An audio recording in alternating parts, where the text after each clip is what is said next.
All right, shooting show intro. Edit 3, 2, 1. Hello, I'm Johnny Rowland, your host of the Shooting Show. We're so glad to be with you this week. We have another great show for you. I think we have some great features you're really going to enjoy. We want to welcome Indianapolis, Indiana, the cable company there, back into our broadcast group. We're so pleased to have you folks with us. We have a lot of strong support in Indiana, certainly in the Indianapolis area. Hey, you know, just because you may live in a big city does not mean you can't be a fine shooter and a lover of the great outdoors, and certainly that's what we want to promote. Well, friends, we have another great show for you. I want to mention again, this is the Colt Sporter, and if you're contemplating buying a semi-automatic rifle like this, you really should consider it, because there are those in Washington, D.C., and other areas of the country that want to literally take these guns away from us. So we sincerely encourage, if you want to buy one of these, I wouldn't wait around. Don't plan on doing it next year. We don't know what next year is going to hold. So this is part of our battle as gun owners, certainly a battle in Congress and on the local and state level of government to literally retain our firearms rights. Well, without further ado, let's let another shooting show begin. Okay, punch the red button.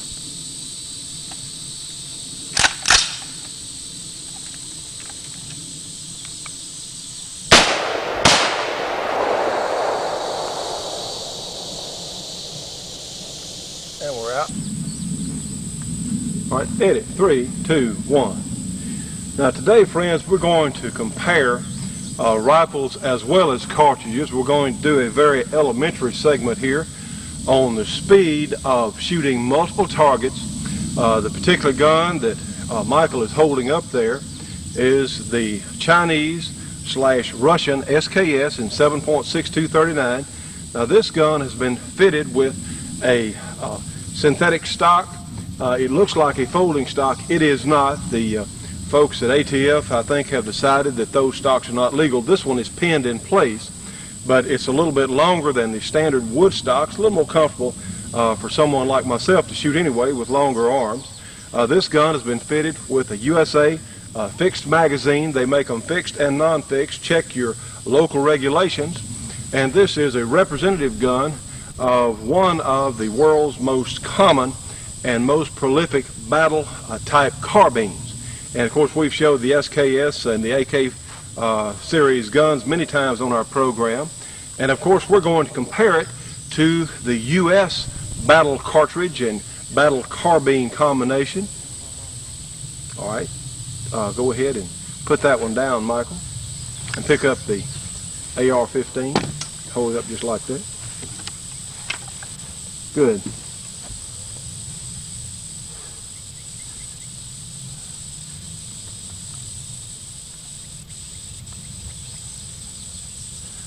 And of course, what we're looking at, 3, 2, 1.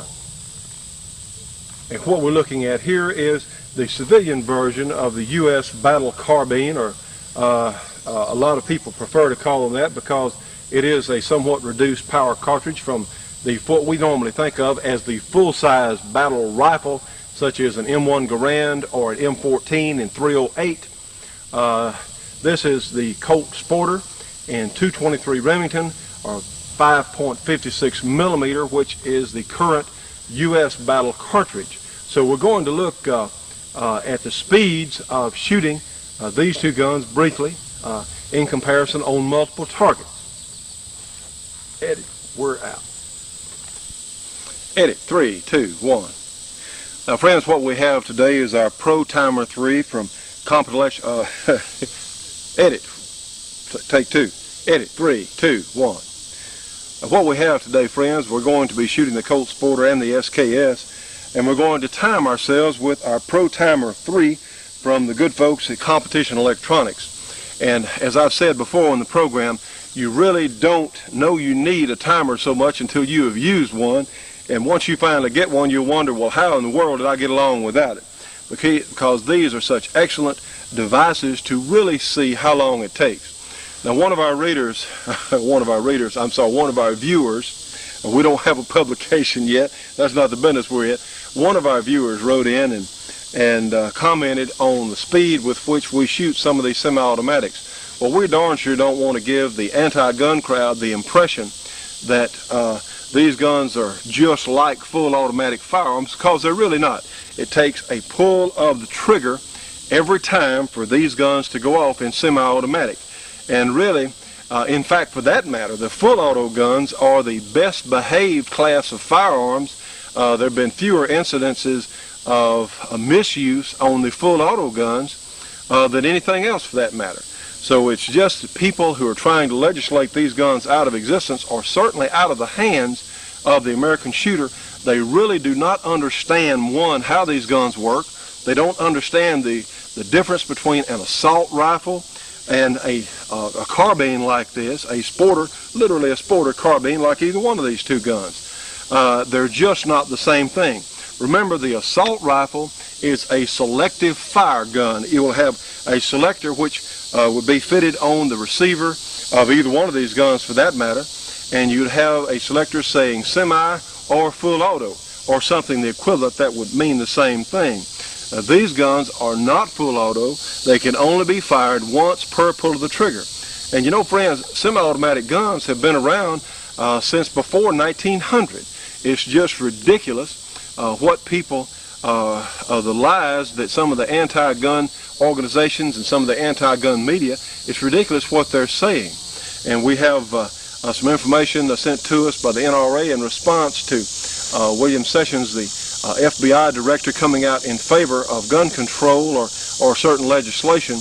Well, I think probably that reasoning will not hold up. We certainly cannot agree with any support that the FBI has for gun legislation. I don't think it's right. Well, moving right along, let's shoot our Colt Sporter in .223, and of course we're going to time. We're going to shoot 3 shots. We have aimed shots at 3 different water bottles. So you'll know if I hit the water bottles or not, because they'll either start leaking and fall down, or in fact they won't. So we'll know if I hit them certainly. So let's take a look at just how long it takes comparing the 2 cartridges. All right, punch the red button.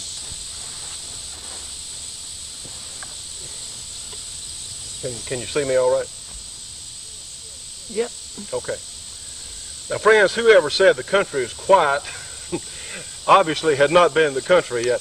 And please overlook our crickets. So we got literally a cricket symphony going here in the background. And please overlook our extra noise. I mean, you're really here. You know, when you hear the birds and the bees and the crickets, you're really on location. All right, let's turn our timer on. And I can't say enough good about the Competition Electronics people. They are so nice. They do stand behind their products, and they're very, very reasonably priced. We'll talk about that later. So let's put our hearing protection in real well, because these guns are loud. And let's just run our little quick time check. We'll go ahead and load our Colt. And I'm going to punch the timer. It will start me. And then I'm at about 10 yards here. We're going to have 3 aim shots on 3 targets. Let's see how long it takes.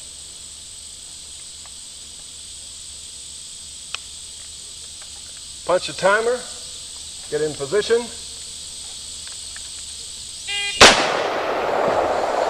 Hit it. Cut it off.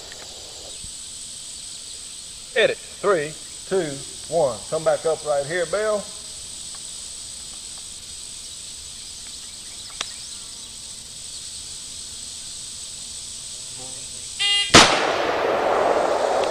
Hit it. I missed.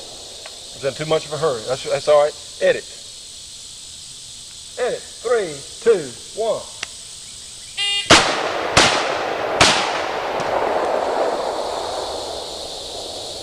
Well, as I said, a very rudimentary test.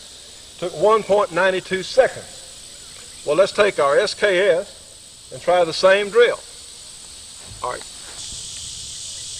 All right, hit it. 3, 2, 1.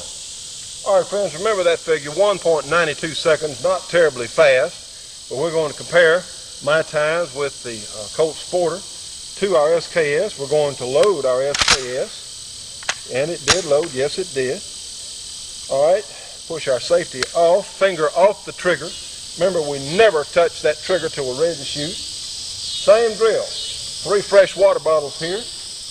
Push our start button, get in position.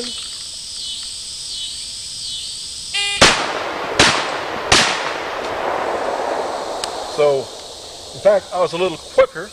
I saw the open sights a little earlier, 1.86 seconds. So, as far as the cartridge go themselves, there's just not a whole heck of a lot of difference. The 7.62 by 39 is a very fine deer cartridge within its usable limits. The 223, in my estimation, is not a good deer cartridge because you don't have a large enough or heavy enough bullet. But the 223 is maybe a better battle cartridge.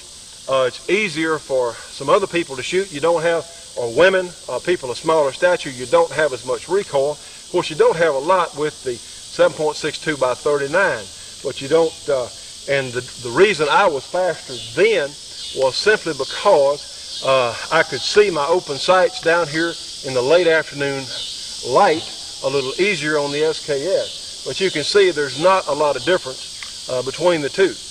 Edit. Edit. 3, 2, 1. All right, friends, we're going to fire 5 shots about as fast as I can shoot these guns. And remember, they're not full auto, they're just semi-automatic. And trust me on this one, I have been down here practicing. I'm probably a little faster than the average person would be with one of these. But let's watch the gun in recoil with the 223 cartridge as compared to the 7.62 39. So again, we have our timer. We're going to shoot 5 shots from each gun. So let's go ahead and start it and get ready. Edit. I just let it run, that's fine. It went off too quickly. Edit. 3, 2, 1. All right, friends, we're going to time 5 shots from each of these guns. The 223 Remington or 5.56 military round versus the 7.62 39. And watch the recoil in rapid fire. I say rapid because, yes, I have been down here practicing, and yes, I am probably a little faster than the average person would be in some of these drills. Some of you shoot a lot better than I will, but as I've said many times, I'm the average shooter with some practice. So, and some days I wonder if I've had to practice at all. Anyway, let's go ahead and punch our timer. We're going to see what it, and watch the gun in recoil, see how it does or does not climb. So we'll get ready, punch our timer, push our safety off, and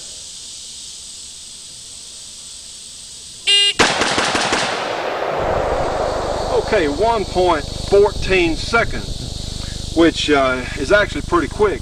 But friends, if you could see, and of course we've applied our safety as always, because we still have a loaded gun here, but take that finger out of the trigger guard, away from the trigger, you can see the muzzle rise was just almost non-existent. And between these two cartridges, you have, with the 223, you have a 55 grain bullet moving about 3,150 or so feet per second. And with the SKS, the 7.62 by 39 Russian, you have a 125 grain bullet moving about 2,200 feet per second. They actually have similar muzzle energies, but the 223 is much better for rapid shooting on a target as far as keeping your muzzle down, keeping it on one single target. But anyway, 1.14 seconds. So let's try our 7.62 by 39, and of course we're going to unload. Safety, safety, and safety. We're going to unload our Colt Sporter and double check it. Yes, it is unloaded. Now then, let's try our same drill, the same drill we just did with the SKS. And watch that muzzle climb and see what you think. And it is loaded. Yes, I did check it. Push our safety off, get in position. So we'll just have my reaction time to deal with, and punch our timer.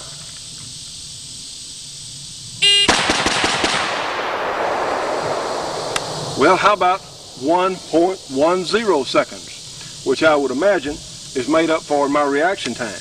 Now the gun did have more recoil. You could see the muzzle moving a little bit up, certainly from what the Colt did, but it goes to show that the governments have achieved parity in the ease of shooting the various battle cartridges, certainly these two. And they just do different things. One is a better deer cartridge than the other. The Colt, the 223, is a much better long-range varmint cartridge. That Colt will shoot with a scope.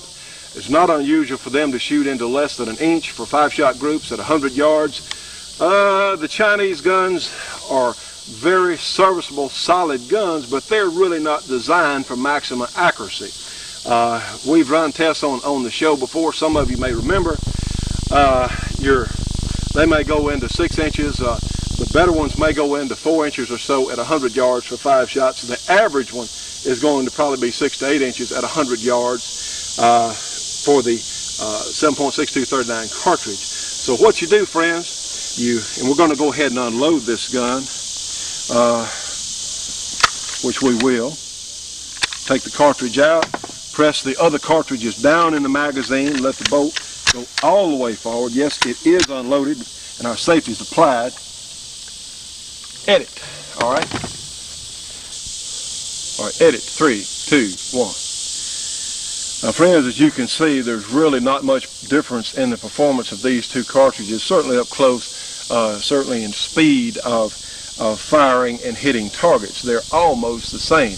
They're vastly different guns. The SKS is probably the greatest firearms bargain to come along in many years. You can literally get them for retail for less than $150 in a lot of areas, and they're really rugged, durable.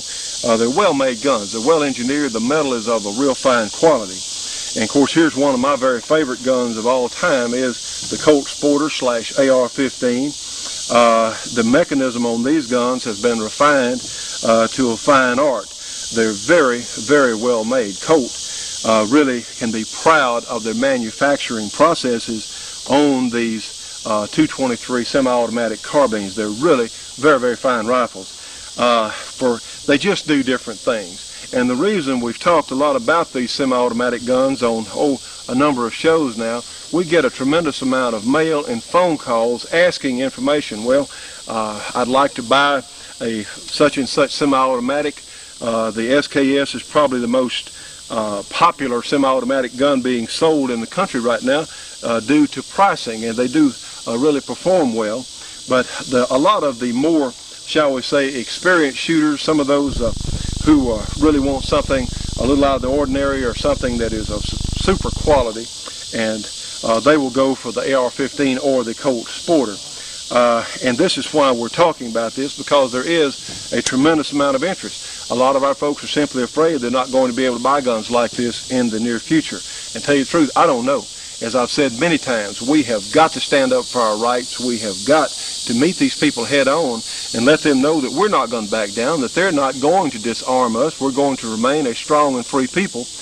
There's a reason that Second Amendment is there, and it is for us to ensure a strong country inside and out. So, as I've said before, you pays your money, you takes your choice. There's really not a lot of difference as far as time goes on how fast you can or can't shoot one of these guns. Both of them, for what they are I think, fairly priced.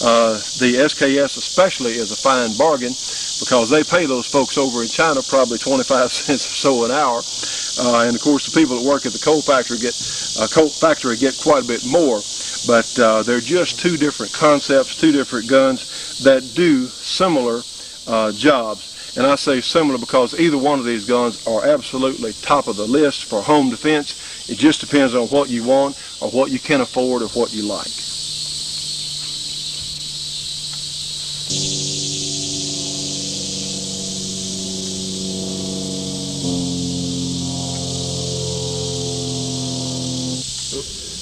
Edit. 3, 2, 1.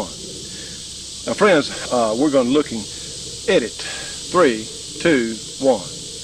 Now, friends, we're looking at two different handguns today. They're very similar, but they're very different in some other ways. We have our Ruger Super Blackhawk single action 44 Magnum here in my left hand on your right. And in my right hand, the good folks at Britton's have loaned us a Ruger Bisley, which is another single action handgun made by Ruger. And this one is in 41 Magnum caliber. And I tell you what, friends, the Bisley, I think, is just one of the prettiest handguns I think I ever saw. The wood and everything, it just is coordinated so well. You can see from our photographs, the grip frame is considerably different on the Bisley, and the word Bisley is for an old target match back from many years ago, and heck, for all I know, they may still have matches there, and please forgive my ignorance, but that's where the term comes from. There was a Colt model Bisley back around 1900 or so in the single action, and the Ruger is very similar. You can see the hammers are different, the triggers are different. The most obvious difference is the grip. Now the cylinder on the Bisley is roll marked. It has some engraving, a roll marking type thing, pictures of the old target shooters there on the range from years ago. But it has a different recoil sensation. They shoot differently. To my knowledge, there's no difference in accuracy between one Ruger barrel to the next. We have a Ruger Red Hawk here that we have compared our 5.5-inch single action with the Red Hawk, and there's just almost no difference either in accuracy or in velocity. So certainly that's not going to be a difference. The frames themselves are almost the same, if in fact not the same, but the grip frame is considerably different. The standard 41 Magnum on a Black Hawk has an aluminum grip frame, whereas the Bisley has a steel grip frame. It's just subtle differences that really make them feel like drastically different guns in the hand. The advantage that the Bisley has, I suppose, and some of the gun writers have, and a couple of custom gun makers have taken the Bisley frames, and they're saying, and I think they're right, your recoil sensation due to the different grip is quite a bit different. They put these these mega cartridges instead of Magnum. Let's call them mega cartridges, such as the 475 line ball, the 500 revolver cartridges, the great big 5-shot cylinders. They put a different cylinder, but they use these frames, and they like this grip. Now, I think one of the things that they sometimes change on the Bisley, the trigger is a little sharp. Just for me, I have a size large finger there, and they may change that slightly, but the grip frame is what makes it more manageable under severe recoil. And I think they've got a point, because we were shooting some really hot 41 Magnum loads out here yesterday with this gun, and compared to the full house 44 Magnum loads, you just didn't get, it seemed like it didn't hit you as hard. And of course, like many of the other, most of the other Rugers, you have very fine adjustable sights. So these guns with proper hand loads, many times you'll find a load, or certainly some of the factory loads, you'll find a particular load that these guns really do like, and they shoot so well. The Rugers typically come from the factory with, and we're going to check, we know this gun is unloaded. They typically come from the factory with somewhat heavy triggers, and they do this because, you know, you don't know who is going to buy one of these guns out there in a store. So they really go to great lengths to keep them as safe as they possibly can. So to avoid litigation on, say, a hair trigger, you know, there are people out there that are very unscrupulous, or might use one of these guns not knowing how it works properly, and they might have the gun go off when they didn't mean for it to. So they tend to put a heavier trigger. A lot of the custom gunsmiths, a lot of the folks that work on these guns can take the trigger pulls down to a very, very light and crisp pull, which helps a whole bunch in target shooting. Accuracy at 25-50, and of course this gun with the 41 Magnum is a 100-yard deer cartridge. It'll just about do anything that the 44 Magnum will do, but it does it with less recoil, maybe a little bit less noise. But what let's do, let's go ahead and shoot the Bisley and 41 Magnum as compared to the 44 Magnum in the Super Black Hawk, and let you look at it, let you compare. But I'll tell you now, the Bisley just does not seem to hit you as hard as the regular Super Black Hawk. And for that matter, I don't find the Super Black Hawk painful, certainly not. But the Bisley does have some advantages. Well, there's one other thing. Ruger only makes these guns in certain production runs. They don't make this gun all the time. That's what the folks I talked to at Ruger some time back told me. So these Bisleys are a little bit hard to find. They're extremely desirable guns to have, especially if you like single action. So you might drop Ruger a line. You might write a little note there asking them to please consider putting these Bisleys in a little more regular production, because they really are hard to find. So let's shoot these guns, and heck, let you take a look at it. Edit, 3, 2, 1. All right, friends, we load it just like any other single action, and here's a good time to say this. You know, the new model Ruger single actions, which came along about 1973, they put a transfer bar ignition system. So these guns are safe to be carried with 6 rounds chambered. I saw an article in the Wall Street Journal recently that was very critical of Ruger's old model single actions. But you know, friends, the people in the Old West were around guns. They understood how they worked much more than our average citizen is today. And they knew that on single actions, you safely only carried 5 rounds in the gun. You always left an empty chamber underneath that hammer. Underneath that firing pin was always empty. And they went to great lengths to be sure that they did that so they could safely handle their guns. Well, the old style single actions, and there are still a lot of them out there. There are a number of Colts, a number of old model Rugers still out there that have to be carried like that. If your Ruger does not have a transfer bar ignition, and the way you can tell we know this gun's unloaded, you can cock the hammer. If you don't have a little plate coming up between that hammer and that firing pin that will literally connect the two of them, well, you don't have a transfer bar ignition on the Ruger. It's just real easy to see. It's right there in the back. If you don't have that little metal piece rise up to cover that firing pin so the hammer can get to it, well, you don't have a transfer bar ignition. Now, Ruger does offer a conversion package on the old model. They do offer a conversion package so you can make your single action old model Ruger more safe, certainly with 6 cartridges in the cylinder. And they will do that. I believe it's free of charge. They will even let you keep the original parts for collector status, and all you have to do is get in touch with them and ask them details. But these new model single actions can be safely carried with 6 rounds in the chamber. It has an ignition system the same as or similar to their double action revolver line. So you know the drill. We'll open our loading gate, point the gun in a safe direction, and we're going to put in our cartridges one at a time. Now, what we have here is Winchester 210 grain factory ammunition, and it is full charge 41 Magnum, and believe me, it is just about a 44. The energy levels, the velocities are very close to a 44, but you don't have quite as much recoil as I have mentioned earlier. So let's shoot both guns and let you be the judge and what you think about recoil of the Bisley versus recoil of the standard Super Blackhawk. All right. Believe me, I am going to put my hearing protection in real well. And you may even see a little muzzle flash because it's getting sort of late in the afternoon. It's getting a little darker here. Well, let's take a look at it, see how it goes. All right, here we go.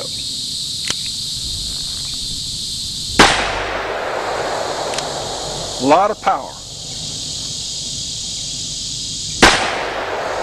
And one more. See, it did recoil, but it just doesn't hurt you. It comes back in your hand. It spreads out the recoil over a large part of your hand. It just doesn't seem to hurt, or certainly doesn't seem as severe, shall we say. Well, let's go ahead and look at our 240 grain jacketed hollow points for our 44 Magnum. So let's see what that looks like. And we're going to get them out. We shot a few rounds earlier. Now then, all right, edit. That's all right. We'll come back up. Edit. 3, 2, 1. Now, 3, 2, 1. Here we go. Now then, friends, let's shoot our full house 44 Magnum here in the 5.5-inch Super Blackhawk, and let you watch recoil in it.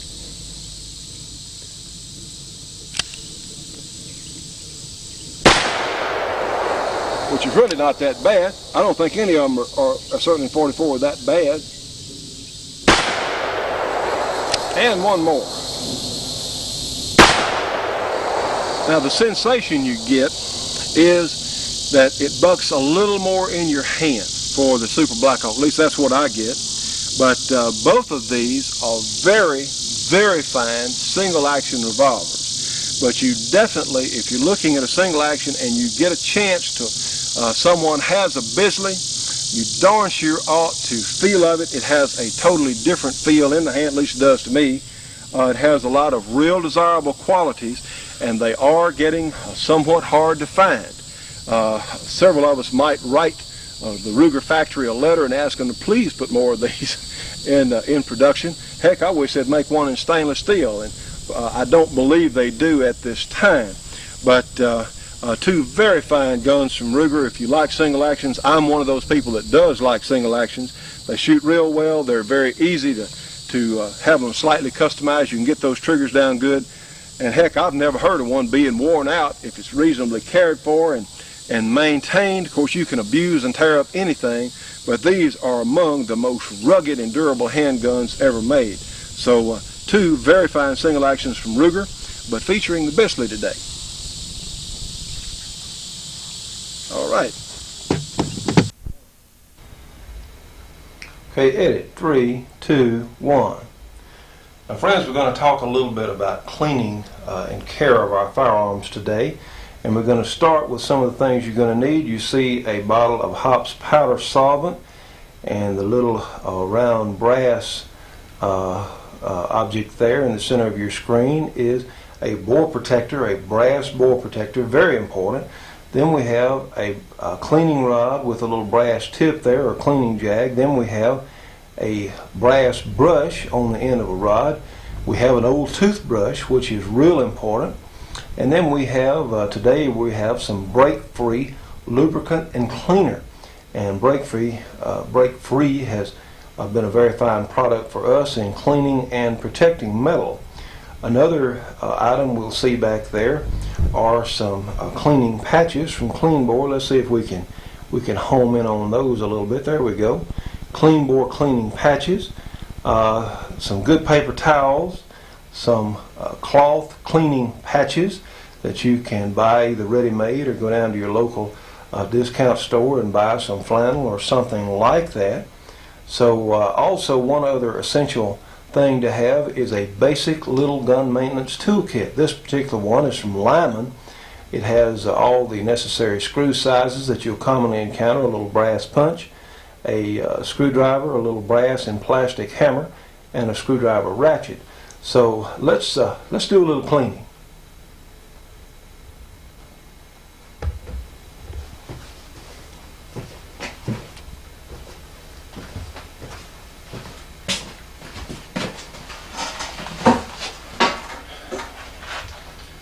Edit.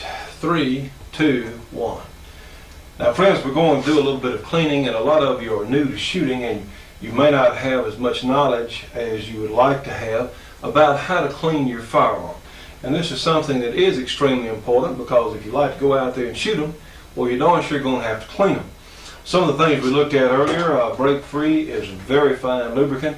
It has done a lot of different services for us, as well as protecting, or you can use it all around the house for that matter, but it's excellent on protecting metal, making your gun work smoothly. We have, of course, Hops cleaning solvent here. Edit.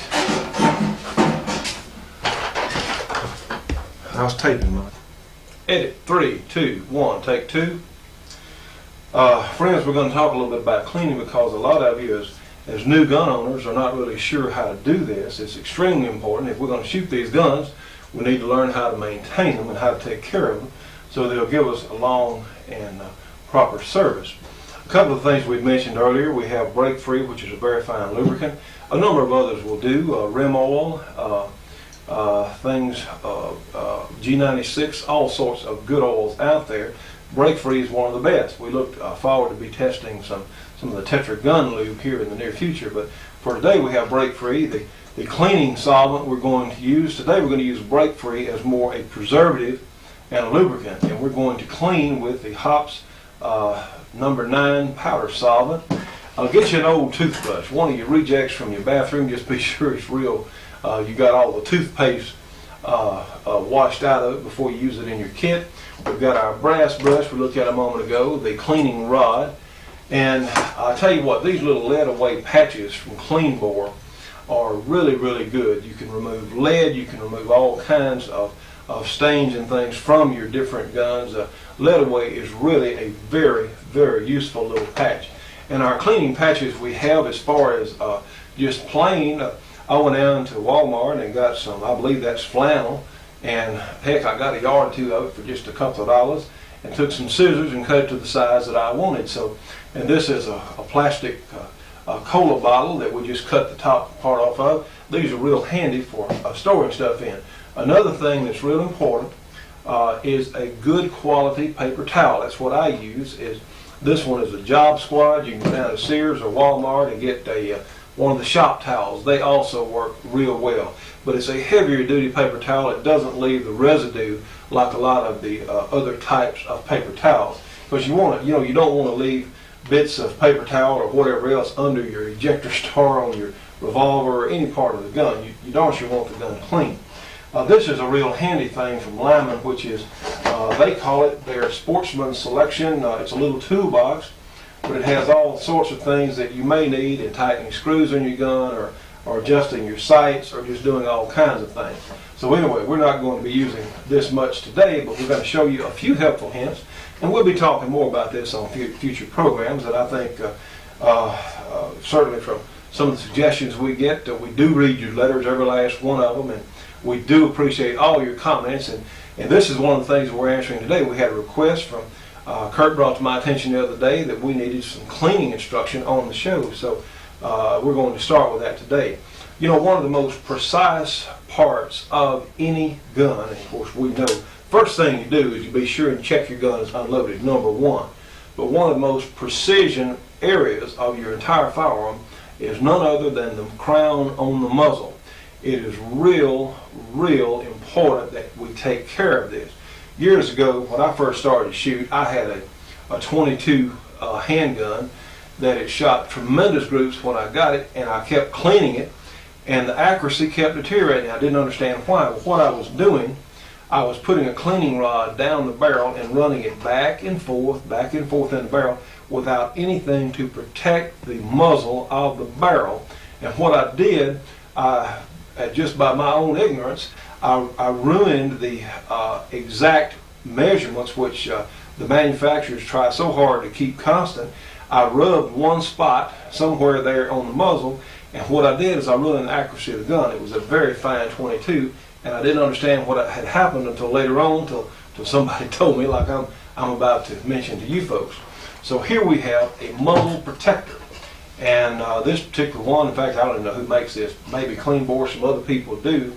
But what you do, you put it on your cleaning rod here, which I'm about to do, like so. And this one's been used so much, I swell the cleaning rod threads there a little bit. Now then, and we'll put our little cleaning brass tip, our little jag on the end.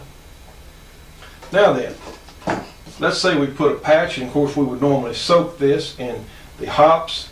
But let's put a patch down the muzzle, and what we'll do is we'll start that patch in the muzzle, but then we'll let the bore protector down right to the muzzle. So we want that brass touching that steel. We don't want any steel to steel contact. We want brass on that steel, and the bore protector will keep our cleaning rod properly centered in the barrel. So if we run it back and forth down in the barrel for cleaning, we won't touch the lands and grooves inside the barrel. A very important procedure.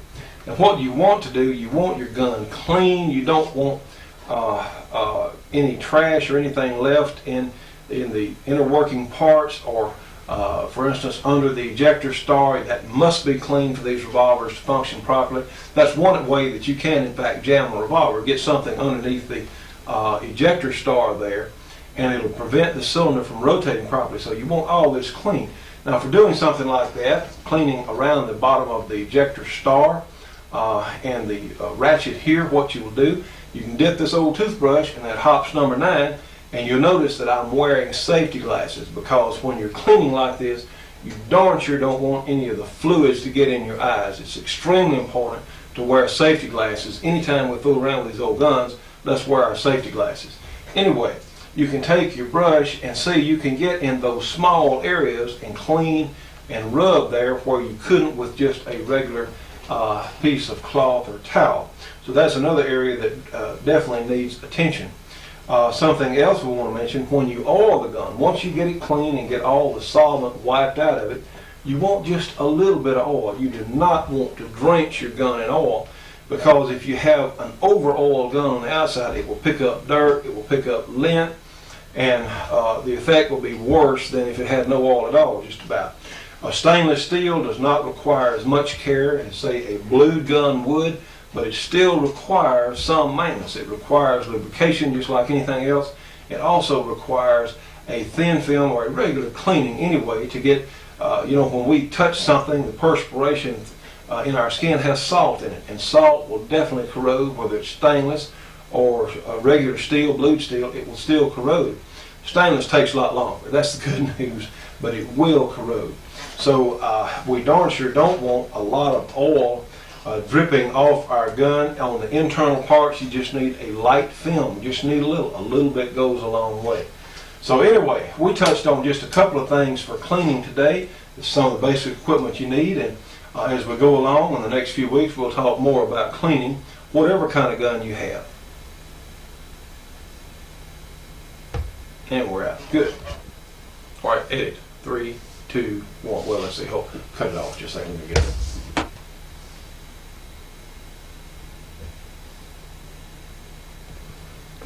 Edit. 3, 2, 1.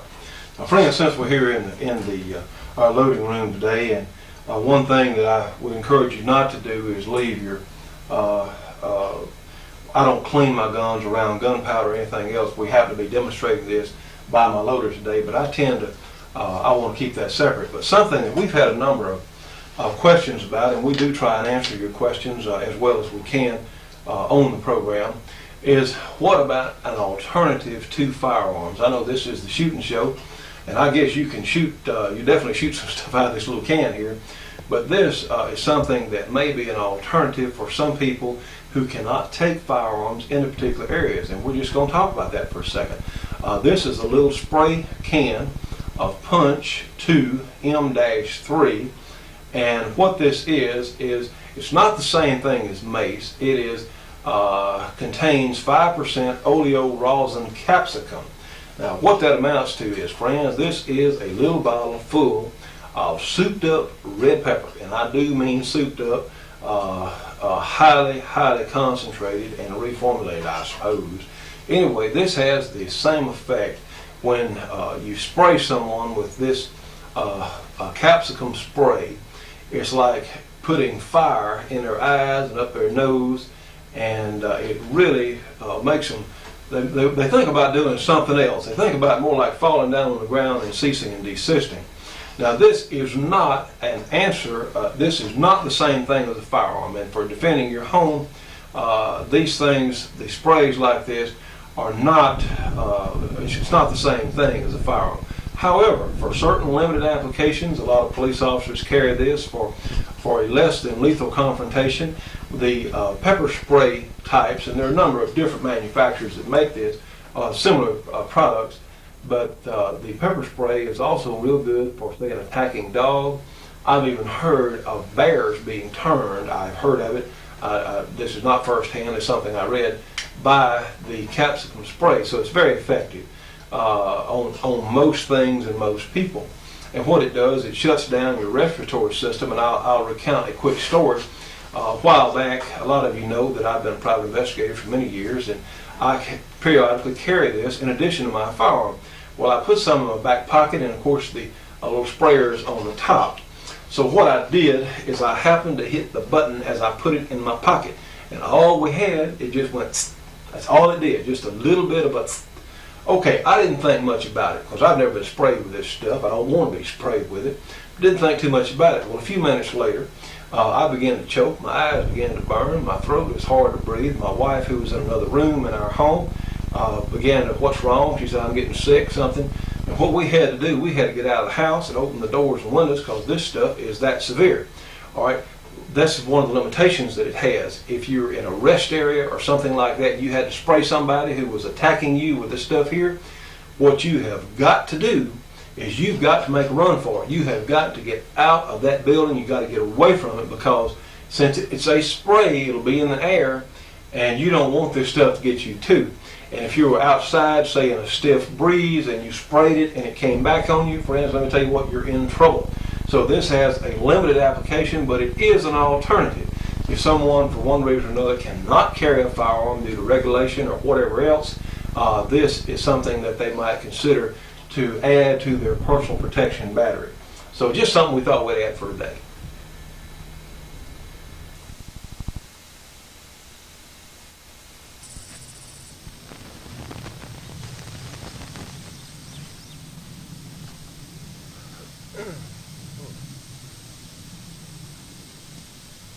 Okay, edit 3, 2, 1.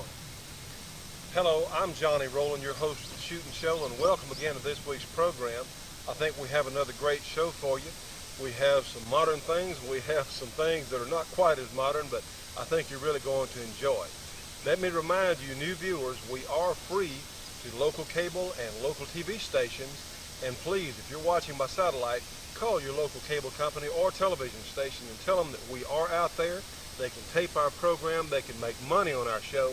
We'll be very pleased to work with them. Anyway, we've got another great show for you. Let me remind you, we do have our t-shirts now. We've been back ordered on a couple of the items that we have, but we've just gotten in some new shipments. So we will be getting all the tapes and t-shirts and caps out this week that you folks have been kind enough to order. So anyway, as I like to say, without further ado, let's let another shooting show begin.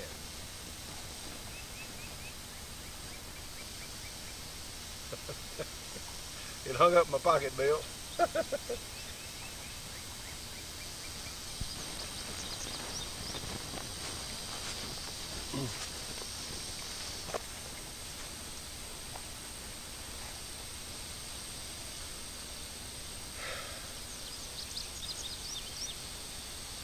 Okay, I guess we'll go ahead and do this. I'm probably going to get wet, but I may get a little wet here, but it won't be the first time.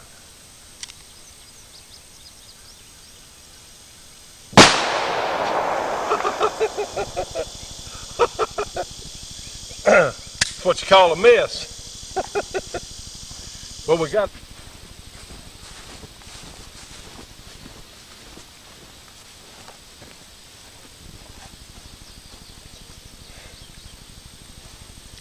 Well, let's try this again.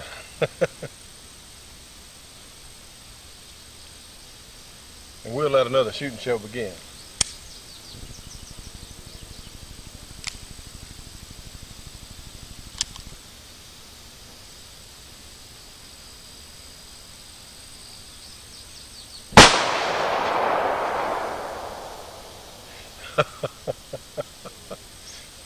Well, that one was a hit. It's a slow leak.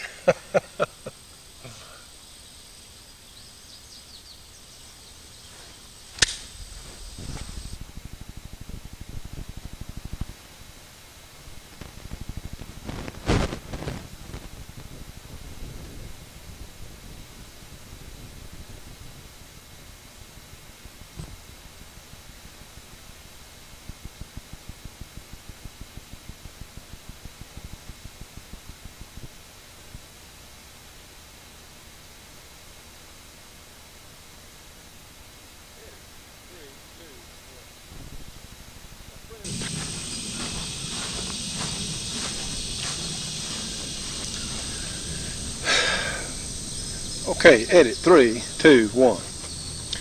Now friends, we're going to look at a couple of surplus guns here today, and we've had a good many letters and phone calls about surplus firearms, so here are a couple of my favorites that we happen to have handy. This is a British Enfield 303 British caliber. It has a 10-round detachable box magazine in .303, and for its time, around World War I, in that period, this was an extremely modern gun. One, it used an old style, and I may stand to be corrected, but I believe the .303 was originally a black powder cartridge. and I'm not exactly sure about that, not today anyway, but they worked out a system whereas you stacked each cartridge above in the magazine in front of the rim of the one under it. So it really did work well, and of course it detached easily and simply. And the other gun we're going to look at just for a moment, this is an old Mauser, and it shoots a very, very modern cartridge of that time period, which was the 7x57 Mauser cartridge. It holds 5 in the magazine and loads with a stripper clip from the top. Now, a lot of people are seeing these guns advertised now in a number of different publications, and you really don't know exactly what you're getting. A lot of these guns, again, consider the time period in which they were made. This old Mauser is marked 1924, so I think it's safe to assume that this gun was made in that particular year. And the infield dates from around 1917, somewhere in that time frame. And realize that all the cartridges, the military cartridges that were available at that time, had corrosive primers. And so what would happen if you didn't clean your barrel religiously, if you didn't really go to great pains to keep your barrel cleaned and oiled and maintained, well, they would pit, they would corrode, and in fact rust. Now, of these two particular guns, the Enfield has the better barrel, and in fact this old gun shoots surprisingly well out at 100 yards. It will shoot with good hand loads into a couple of inches at 100 yards, even with these open sights. And as I've said before on the show, that's about as good as I can shoot with open sights. It may do better than that with a better shooter or even a scope sighted. But these are very fine and extremely rugged guns. And to tell you the truth, friends, this probably, with this 10-round detachable box magazine, this may qualify as an assault rifle. Well, believe me, it was a sure enough assault rifle of its time period.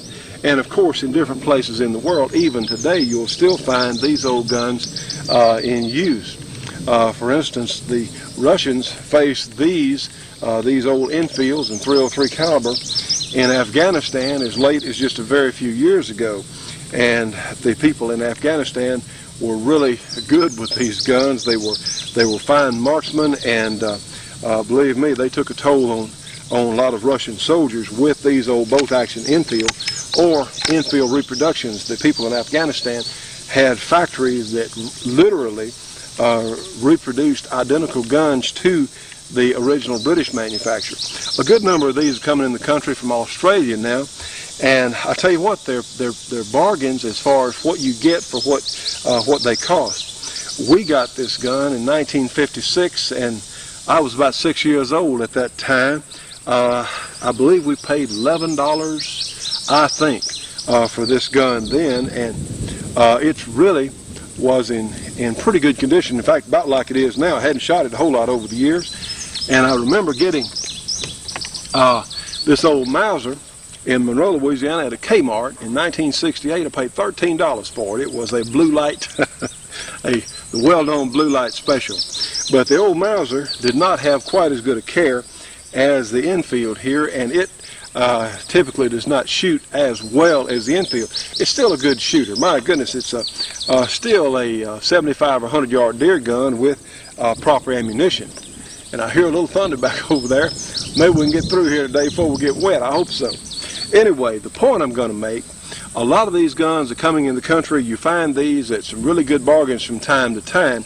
So what we suggest is take your surplus gun down to a reputable gunsmith and let him look at it. Let him check the action out. You know, there are advisories on some of these guns that have come in the country over the years, and some of them really should not be shot. You know, these guns are fun to have as far as being collectible.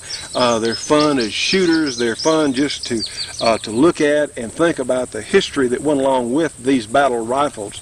But some of them really should be talked about and not shot. They ought to be left on the wall in a gun case and use them for historical reference and not necessarily as shooters. Others, like this old Enfield here, are tremendous sporter guns.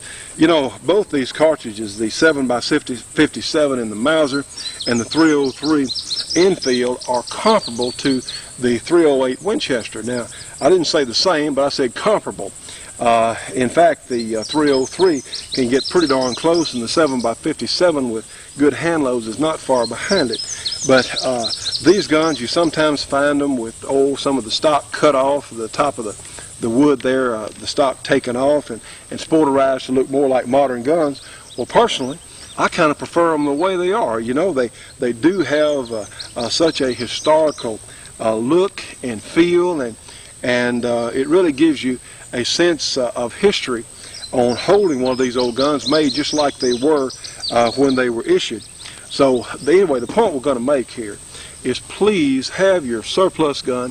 A lot of guns coming in, M1 Garands, M1 carbines, and they need to be looked at so you can find out whether they're safe to shoot.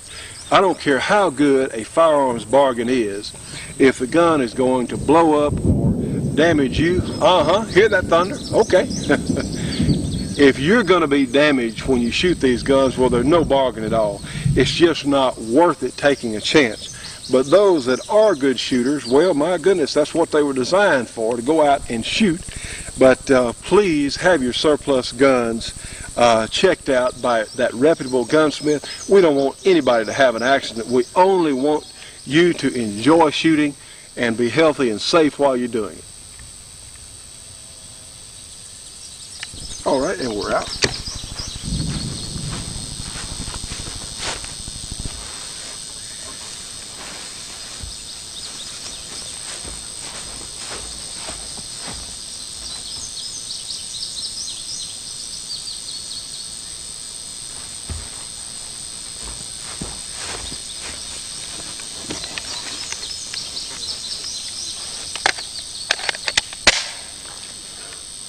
All right, edit, 3, 2, 1. And speaking of shooting, how about let's unlimber, if there is such. Let's let this old infield do what it was designed to do.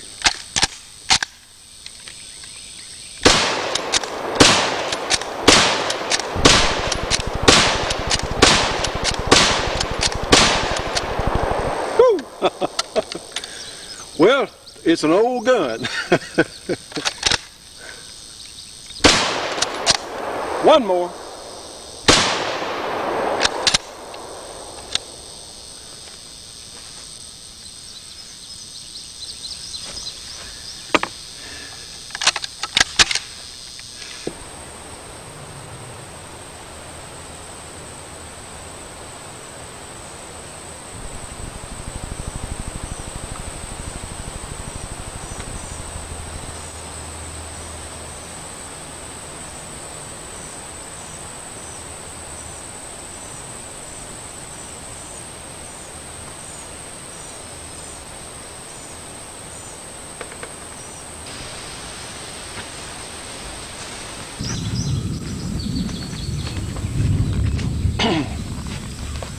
Oh, Bill, I tell you what, we're close.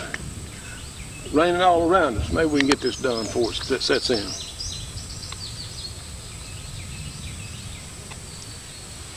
All right. Edit, 3, 2, 1. Now, friends, what we're looking at right now, we're looking at a black powder revolver, a somewhat obscure but nonetheless famous in a lot of circles. And I tell you what, we're going to try and finish what we're doing today. It's raining all around us here, but we've got a dry spot right overhead. Anyway, this is the LeMat revolver, and you can see as compared to our Ruger Super Blackhawk, it is really a large handgun. Now, what was so distinctive about the LeMat, instead of a 6-shooter, of course this is a percussion revolver and loaded from the front, but instead of being a 6-shooter, this was a 10-shooter. You had 9 what they called 44 caliber holes, but they're really not. They're actually, it's 45, but for some unknown reason they called them 44. You had 9 in the cylinder, and then, and of course we know this gun's unloaded. I'll let you look down here. You had an extra barrel which your cylinder turned on. Instead of a cylinder pin, you had roughly a 20 gauge shotgun barrel here. And we're not going to be shooting the shotgun barrel today because, one, I hadn't been able to find out what a proper shot load for this gun is, and it takes about a 60-65 caliber barrel. Well, I don't happen to have one of those handy. I don't happen to have one handy, so we're just going to shoot the outer 9 today. But there's a tremendous amount of history behind this particular gun, and of course this is a recent manufactured gun by Uberti in Italy, and it's imported here by Navy Arms. It is just an incredibly pretty piece of work in bluing. It's just out of this world. Of course, these guns are not inexpensive, but they are really something to look at and handle, and as we're about to find out, there's something to shoot also. But the Lamette has a very colorful beginning. There was a Confederate Army officer who was from New Orleans, and he set about to design a gun that was going to have more firepower. I guess you could say this was an assault pistol of 1862 or 3, whenever it was invented. But what stories that are told about these guns is, of course, they were actually used on both sides to some degree, primarily by the Southern officers, by the cavalry officers, due to the nature of it was a Southerner who invented the gun. He went to Europe to have it made, wound up having them made in England due to some manufacturing difficulties in France or in other parts of Europe. But these are really intriguing guns. One of the stories I'll pass on to you, the officers would shoot these guns 6 times, and then they'd stop and wait for the charge. And of course, when some of the opposing forces came over the hill, well, then they had 4 shots left. They had 3 more in the cylinder. Now then, to get the shotgun barrel to fire, what they would do, they would cock the hammer all the way back, and they would push a piece in the hammer here. It tilts down, so when the trigger is pulled, it will hit the centrally placed nipple here on the back of the gun. So it's a most ingenious design, and I can't say enough good about the folks at Navy Arms. The Uberti people really have done a classy job on reproducing these guns. The fit and finish of the metal is just unreal. So certainly all the Navy Arms products that I've seen have been very nicely done reproductions, and this is one that not a lot of us see very often. You have an extended trigger guard here, and the hammer on these things, I'll tell you what, you got to be have a good bit of strength in your thumb. So in cocking the gun, what I do, I take my finger completely out of the trigger guard, grasp my 3rd finger here around the bottom of the guard there, and come all the way back. This is a gun that lends itself well to thumb cocking with the other hand, because it really has a terrific spring. I think that if there's any life at all in those caps, this hammer is probably going to set them off. But let's see.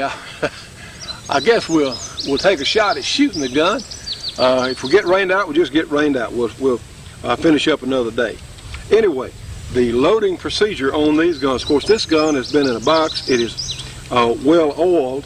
So what we'll do, we're going to take our percussion caps and put on each nipple and fire it through the gun to literally burn whatever oil is left in the chambers. We're going to clean out the nipples, and we're going to burn that oil left in the chamber. So we're going to do that right now. All right, edit. Edit, 3, 2, 1. Now then, friends, a handy thing to have. Some of the things that are really handy to have when shooting any sort of black powder gun. You need a little box you can take with you with all your possible stuff in it. You also need a roll of paper towels. Now let me recommend Job Squad. There are a number of other good paper towels, such as shop towels and things, that are available, but the Job Squad is a really good heavy-duty paper towel. In fact, I've had these things go clean my hands with something with grease, put one in my blue jeans pocket, have it go through the wash machine, go through the dryer, and come out, and you can use them again. Now, it's not something I recommend, but I've done it a time or two that has happened. And I tell you what, friends, we're looking around here. I tell you, it's sprinkling just a little bit, and you folks know about moisture and black powder. They don't go together. So we're going to go ahead and take our shot and see what it looks like. Anyway, we're going to take our percussion caps, and what we have today, they're from CCI. We're going to open them up. Of course, you got to drop 2 or 3.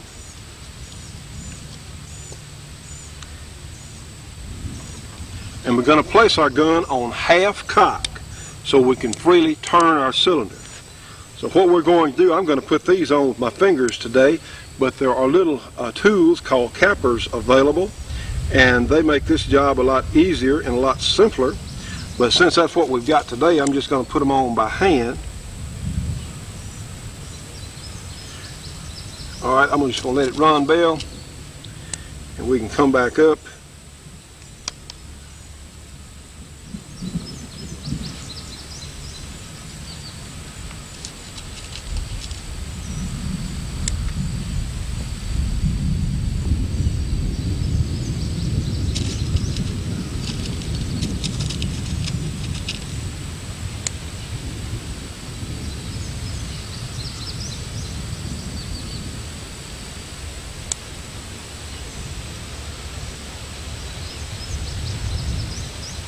I am hurrying as fast as I can.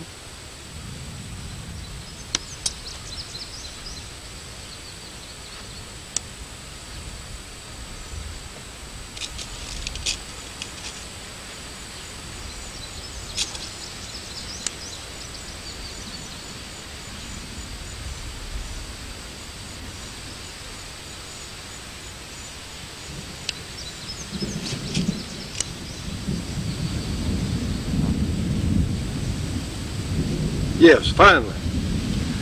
All right. Edit. 3, 2, 1. Now, friends, let me say again, when you're shooting any kind of gun, but especially a black powder gun, you darn sure want eye protection, because on black powder gun you have caps that may fly off or come apart. You may have sparks from a source that you don't suspect on here, but you always need to wear eye protection when shooting black powder guns, especially the percussion types what we're talking with or working with here today. So we've got all our 9 nipples capped on here, and like I said, today we're not going to shoot the shotgun barrel, because you know why? Because I don't know the proper load, so we're not going to do it. I'm not going to take a chance. Like I'm always telling you folks, let's don't take chances. Well, I'm not either. Anyway, let's put our hearing protection in because these caps do make noise. So what we'll do, we'll cock our gun, and there we go, 1.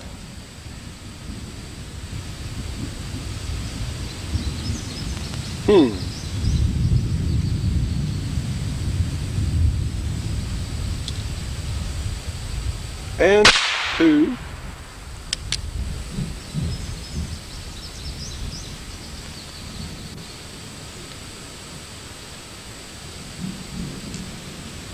And be sure, edit 3, 2, 1, and be sure the caps are pressed tightly onto the nipple. It's real important for them to stay in place.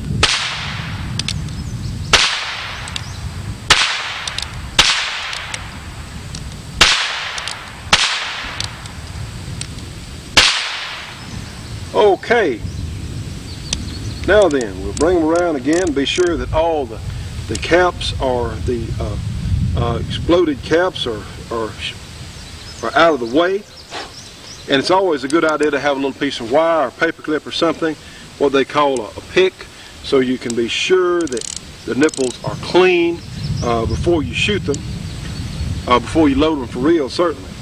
So all right, we'll put our gun on half cock. Now then, friends, we're going to put some black powder. And we never load one of these guns out of a can, because, trust me on this one, any little spark, black powder is not as stable as smokeless powder. The least little spark can set black powder off. So what we do is we're going to put some of our black powder, triple F, into a powder flask. It makes things a lot simpler and a lot easier to deal with. So we'll do that right now. And if I had a little bitty screwdriver,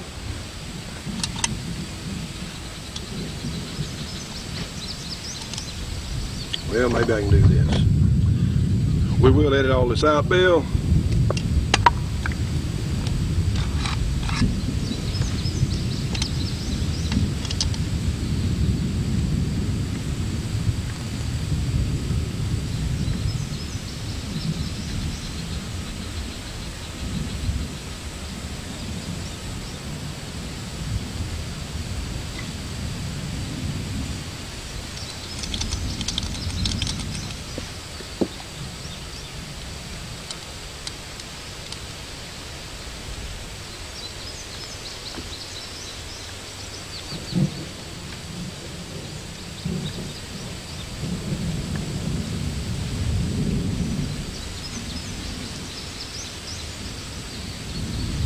Bear with me, Bill.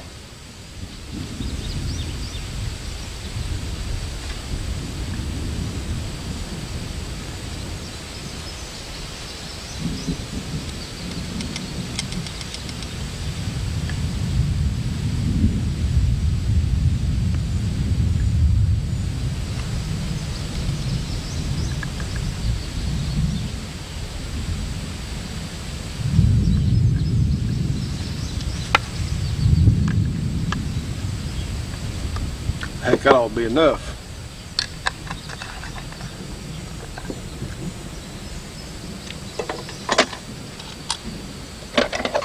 All right, bring it back in. We'll edit here. And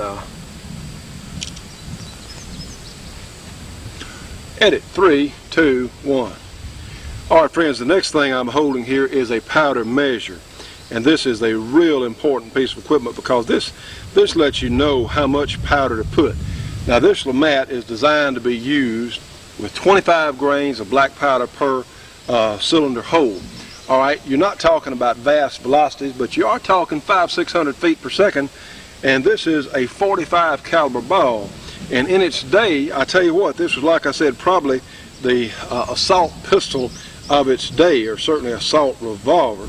So we're going to set this right on 25 grains or so, just like that, and put our little ring in place. Now here's what we do.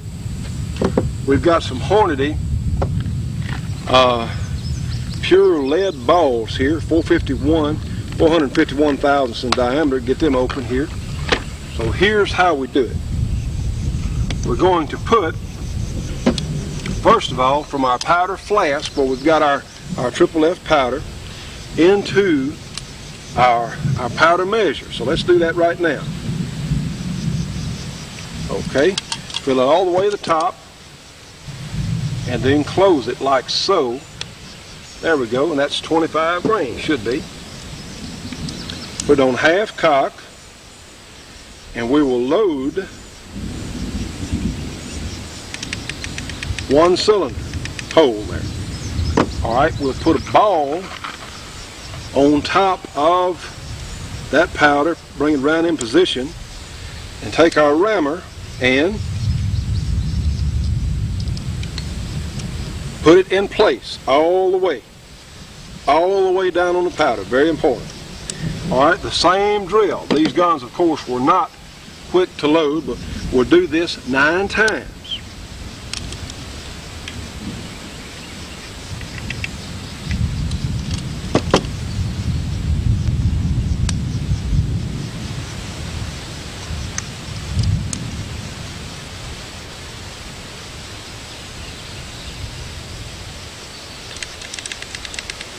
And we never put our percussion cap on before we get all finished here, and there's something else we're going to do in just a minute. But go ahead and seat that ball all the way down, and it should shave off a little ring of lead when you seat the ball. That's normal. Same drill.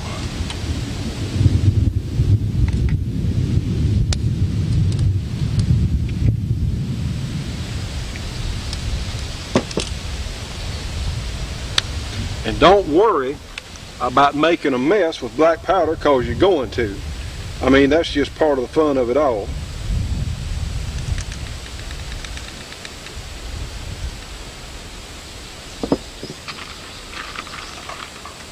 Heck, if you can't make a mess, you hadn't done anything.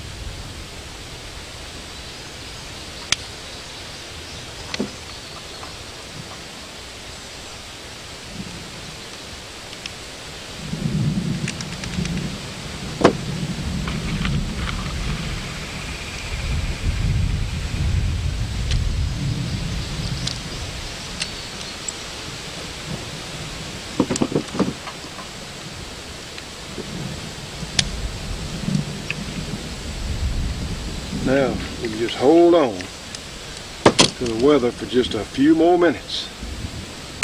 Won't be long.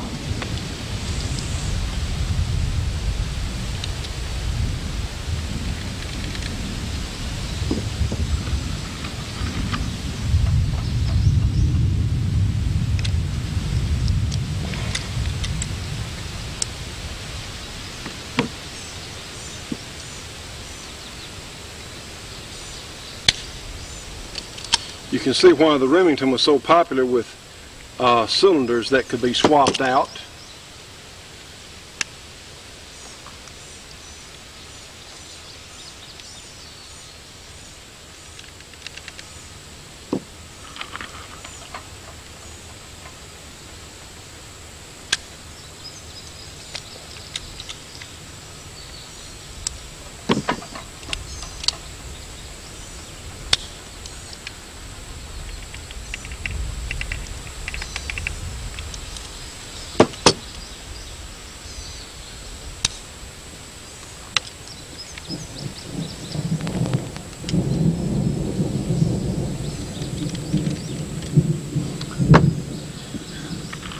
I'm hurrying, Bill. Or am I ever?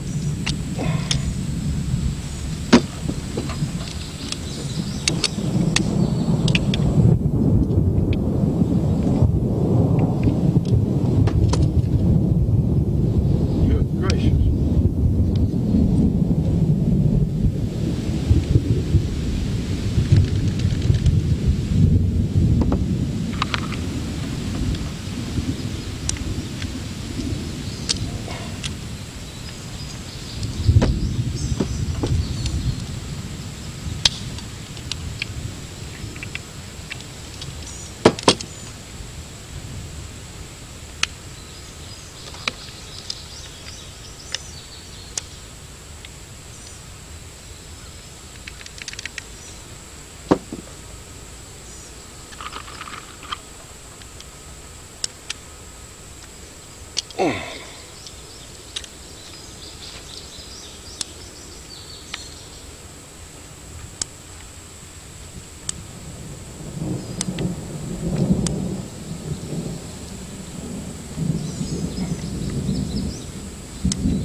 Now then, boy, man, okay, edit, 3, 2, 1. Now then, friends, the next thing we're going to do, we have a charge of powder and a .451 caliber ball in each hole. The next thing we're going to do, no, we're not going to cap it yet. What we're going to do is we're going to take some grease and we're going to put it, smear and fill up every hole on this cylinder. And the reason for that is, if you don't, there's of course you're always going to spill powder when you're loading these things. The grease will prevent a chain fire. And I tell you what, I would hate to have all 9 of these things go off at one time. And that is what's known as a chain fire, when more cylinders than the one behind the barrel more holes in the cylinder go off at one time. You don't want that to happen. There's no need to destroy your gun or your hand. Most of the time, it certainly scare you half to death just because the thing went off. So that's the next thing we're going to do. And here's where the paper towels come in. You want paper towels handy because you're going to make a mess. You can't help it. This is a Maxi Lube from Thompson Center, and there are several other good lubricants out there. It's what we happen to have today. So let's go ahead and do that, and just put a big old glob of it there on each hole, and you can clean it up a little later. And what this does, it lubricates your ball, it helps soften the powder fouling, and just don't worry about making a mess because you got to clean it up later anyway. And like I said, it prevents a potentially devastating chain fire. Okay, and like I said, with black powder, just count on it. You're going to make a mess, but it's not that big a deal. So you take your paper towel here and you wipe the grease to keep it from getting just all over everything. But heck, grease won't hurt anything. It won't hurt a thing in the world. If it does get on everything else, because it's going to, it can't be helped. So we need another paper towel. This is fun. People say, well, that black powder, trust me on this one, it is great fun. Now then, we've got our gun somewhat cleaned up and all the chambers are well and thoroughly greased. Now then, put the cap back on our grease. And that's why these boxes are so, this is just a little toolbox here. That's why they're so handy.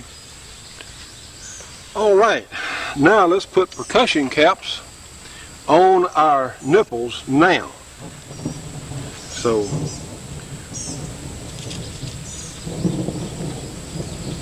and remember to put them all the way down.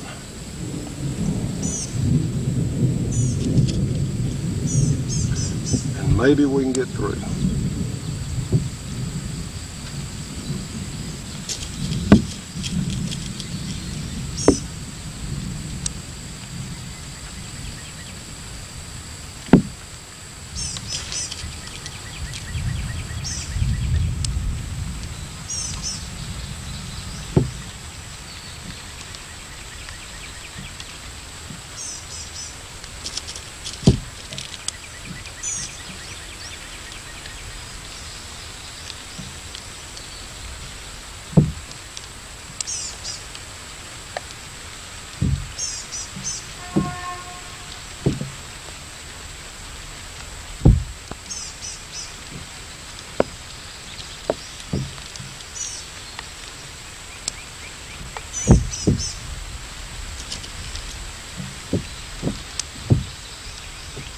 Bear with me, Bill.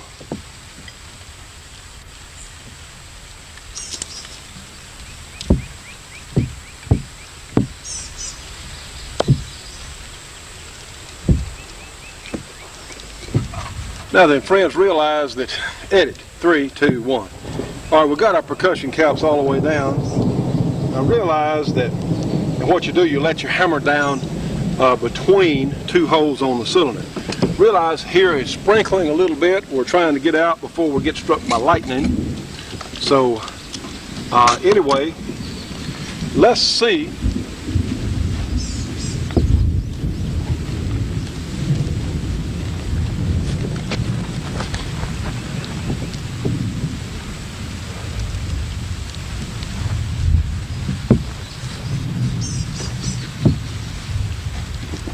All right, friends, before we get completely rained out, let's see our Lamat. Let's see how many of them work. Like I said, it's sprinkling out here now.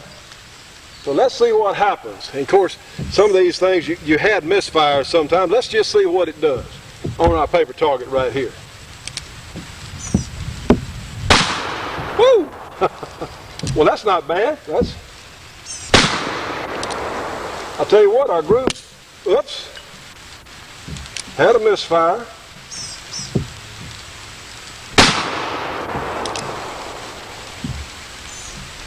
Part of the joy of it all.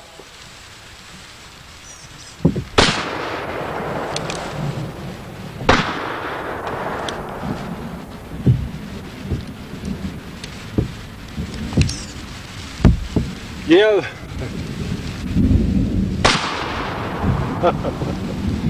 Great fun. And we got a couple left we got to put caps on. So what can I say? The assault pistol of its day.